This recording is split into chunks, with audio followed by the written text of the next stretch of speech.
જય દ્વારકાધીશ ને જય શ્રી રામ। 15મો દિવસ આગા સાથે 1 વર્ષના ચેલેન્જમાં મમ્મી પાને પગે લાગી નીકળી જા ગેરેજ જવા। આવી જાય ગેરેજ સીધી કાઢી લીધી પાયે પાડી દીધું ટાટર ને બોલાવી દીધી। પછી બાકાજી 6 તારીખ ને 11 પછી જય માતાજી રણ મહાદેવ કરી નાખ્યું। પછી નીકળી જાય વિશાલ હારે આપણે ટ્રેક્ટર લેવા પહોંચી ગયા લોકેશન અને વિશાલ ને કીધું હાલ ફટાફટ છોડી નાખાય ચીડું। પછી તો તમારા ભાઈ ને બહુ ટ્રેક્ટર આંકવાનો ખબખબી ઉપડ્યો એટલે લઈ લીધું ટ્રેક્ટર।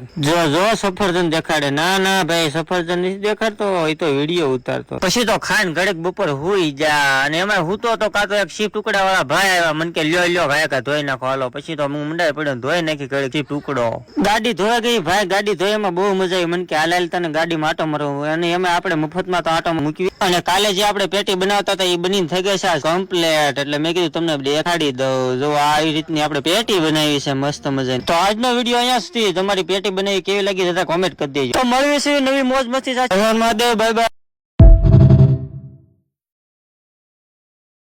જય દ્વારકાધીશ ને જય શ્રી રામ। 15મો દિવસ આગા સાથે 1 વર્ષના ચેલેન્જમાં મમ્મી પાને પગે લાગી નીકળી જા ગેરેજ જવા। આવી જાય ગેરેજ સીધી કાઢી લીધી પાયે પાડી દીધું ટાટર ને બોલાવી દીધી। પછી બાકાજી 6 તારીખ ને 11 પછી જય માતાજી રણ મહાદેવ કરી નાખ્યું। પછી નીકળી જાય વિશાલ હારે આપણે ટ્રેક્ટર લેવા પહોંચી ગયા લોકેશન અને વિશાલ ને કીધું હાલ ફટાફટ છોડી નાખાય ચીડું। પછી તો તમારા ભાઈ ને બહુ ટ્રેક્ટર આંકવાનો ખબખબી ઉપડ્યો એટલે લઈ લીધું ટ્રેક્ટર। જો સફરજન દેખાડે ના ના ભાઈ સફરજન નથી દેખાડતો એ તો વિડીયો ઉતારતો। પછી તો ખાન ઘડીક બપોર હુઈ જા અને એમાં હું તો કાતો એક શીપ ટુકડા વાળા ભાઈ આવ્યા મને કે લ્યો ભાઈ કા ધોઈ નાખો હાલો। પછી તો હું મંડાઈ પડ્યો ધોઈ નાખી ઘડીક શીપ ટુકડો ગાડી ધોઈ ગઈ ભાઈ ગાડી ધોઈ એમાં બહુ મજા આવી મને કે હાલ તને ગાડીમાં આટો મારવો અને એમાં આપણે મફતમાં તો આટો મૂકી અને કાલે જે આપણે પેટી બનાવતા હતા એ બનીને થઈ ગઈ છે કમ્પ્લીટ। એટલે મેં કીધું તમને દેખાડી દઉં જો આવી રીતની આપણે પેટી બનાવી છે મસ્ત મજાની। તો આજનો વિડીયો અહીંયા સુધી તમારી પેટી બનાવી કેવી લાગી જતા કોમેન્ટ કરી દેજો। તો મળવી છે નવી મોજ મસ્તી સાથે મહાદેવ બાય બાય।